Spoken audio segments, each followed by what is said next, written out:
Hi everyone, my name is Aneta and welcome to my YouTube channel. First of all, I would like to wish you all a happy new year. Hopefully it will be better from the previous one, or if not better, at least normal. I guess we all miss normality. And in this episode you'll see me continuing on my inking journey that I started last year, which is still related to the Inktober challenge, my own Inktober challenge. And although technically this challenge for me is already over, I completed all my 30 pieces. I still got few videos to upload on my YouTube channel and I will probably end up uploading them somewhere in February, I guess. It's not ideal. I would like to move on and I'm kinda tired as well. I pretty much do every time the same thing and using the same materials, but someone who just cannot leave things undone. So yeah, bear with me.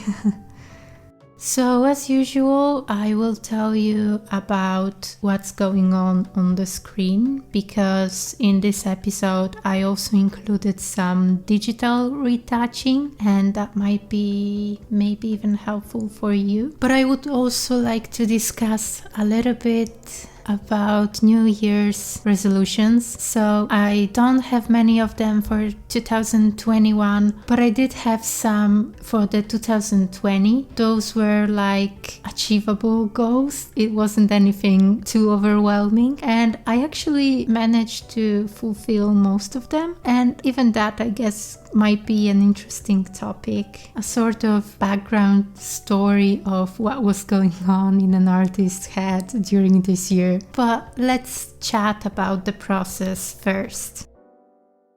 The prompt for day number 14 was herbs, and for this piece I decided to recycle an old idea from, I guess, 2018 maybe, which was this girl that is holding a skull in her hands and you see like a bunch of plants coming out from the skull. And in my original idea I do remember that I included the magnolia tree, which is one of my favorite.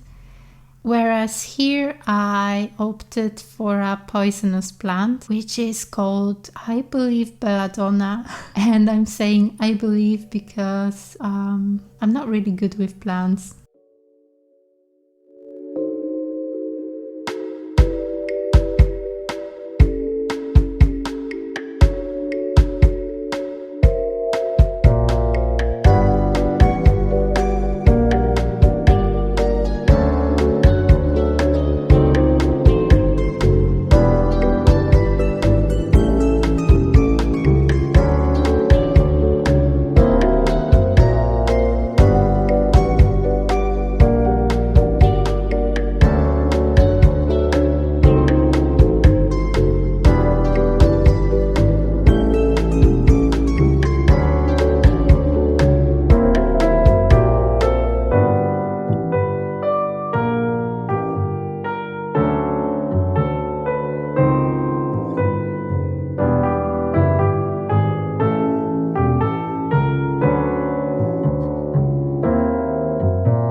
For the background I used my 381 Ecoline brush pen, Before this challenge, I actually bought 2 small sets of Ecoline brushes. One was with a range of grays, whereas the second one had a range of warm pastel colors. In the end though, I ended up using mostly that 381 color. It looks very orange on this video, but it's pink in reality, and I'm very tempted to buy an entire bottle of this shade. I'm not sure, I could technically achieve the same effect by mixing 2 other colors I already have in my collection, but this one is special and I love it so much. Day number 15 was Librarian, and I did like an entire illustration for this theme. I had this idea of this girl who's reading a book and she's being transferred to that world. I really liked the general idea, but I had some problems with the overall execution. Every once in a while, whenever I start inking facial features and or eyes, I usually end up with something that I don't like. I'm not sure if it's the pressure of not making mistakes, but I always like the sketch more than the actual finished piece, and this is what pretty much happened here. I like the overall piece and making all these details, but her face and her expression didn't look right. So just the way I did in few of my previous pieces, I scanned the drawing and on a rough version I started making adjustments. One thing that I found important was to use a textured brush in order to mimic a natural medium and use the colors directly from the scanned version. Only then I adjusted the curves and the overall values.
Going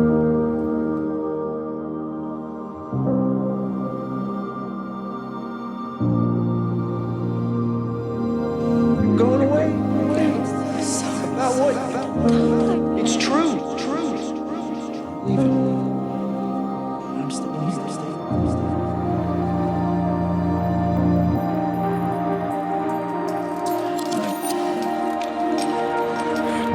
Here's what you gotta do. Think.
Day number 16 was rain. So I came up with drawing a girl who's knitting with raindrops, and I found the concept very cute. However, I didn't feel like drawing anything on that day, So as a result, the execution was really forced, and for the entire time I felt like there was something off with the character, but I didn't understand what it was. Knowing this, my process became extremely sloppy, and inside me I didn't care. This was probably the most forced piece I've done for this series so far, and I felt so bad and disappointed about it. And again, I had to help myself with digital, and I pretty much ended up changing the entire drawing. While you'll be watching the entire process and see me struggling, I would like to talk about what I learned in terms of growing as an artist in the 2020 and what can I pass over onto 2021. So this is a list of my last year drawing resolutions. So number 1, draw more in your sketchbook. This is something I actually achieved, and I will talk about it later. Number 2, figure out your favorite traditional media, test colors, and don't get satisfied with your choices too fast. This is a fair one because I would think in terms of the sky is blue, the sun is yellow, and well, we all know this is not the case. So I was trying to be more mindful about what I was doing and using, and I did manage to achieve that during the second part of the year. I remember the first few months I felt still a little bit lost, and I would use the colors I had only because I liked them, but it was still very superficial, I would say. Number 3, if you don't like it, don't feel it, leave the project. It's okay not to finish everything you make. Well, as I said, I'm someone who doesn't like to leave things undone, but yeah, I mean, fair point. Sometimes there are just pieces that didn't work and that's it. And I'm not including the piece you're watching right now because, as I said, this was done for a challenge, so it was a little bit different, I guess. Number 4, no more monthly challenges, at least not in the quantity of 31. It's okay to post once every week. Put quality over quantity.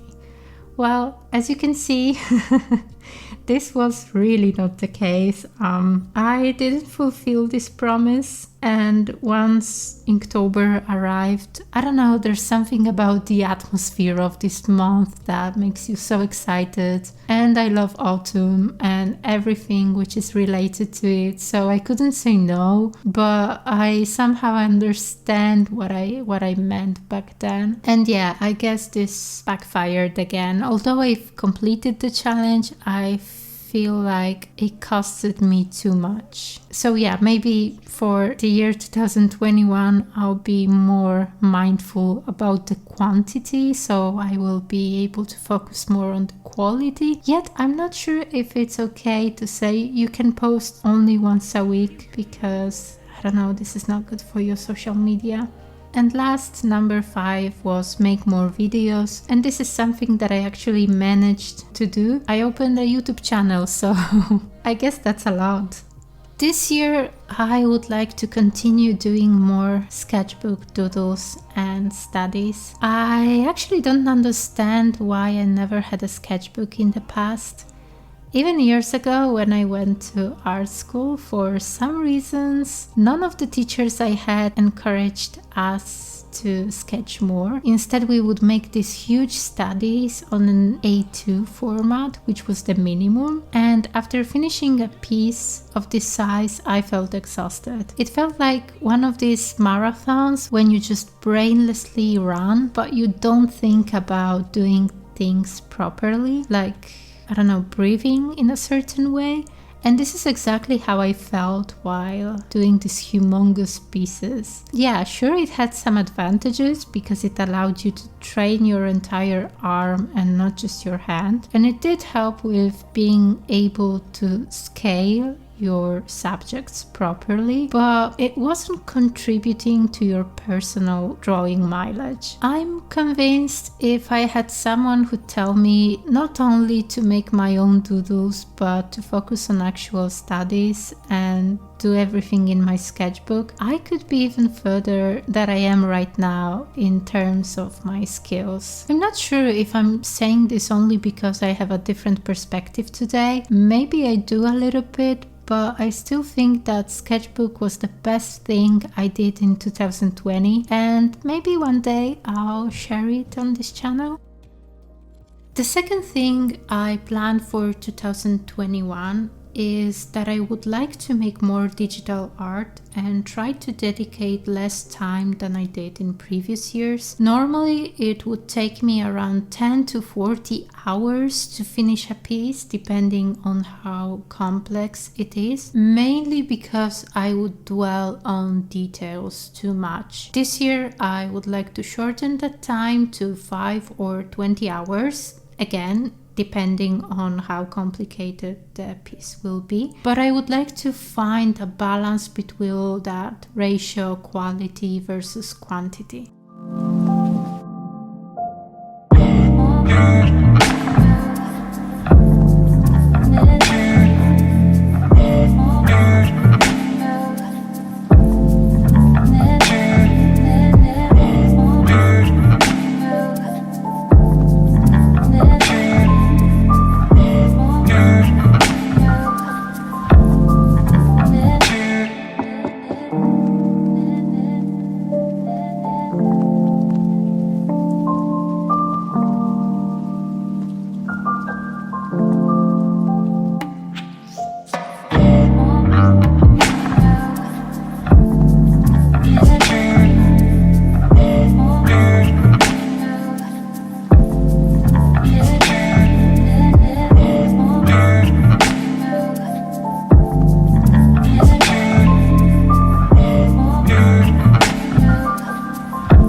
So this is it. Thank you so much for watching. As usual, if you are not subscribed and you like my video, please help me to grow this YouTube channel by subscribing, and I'll see you next time. Ciao!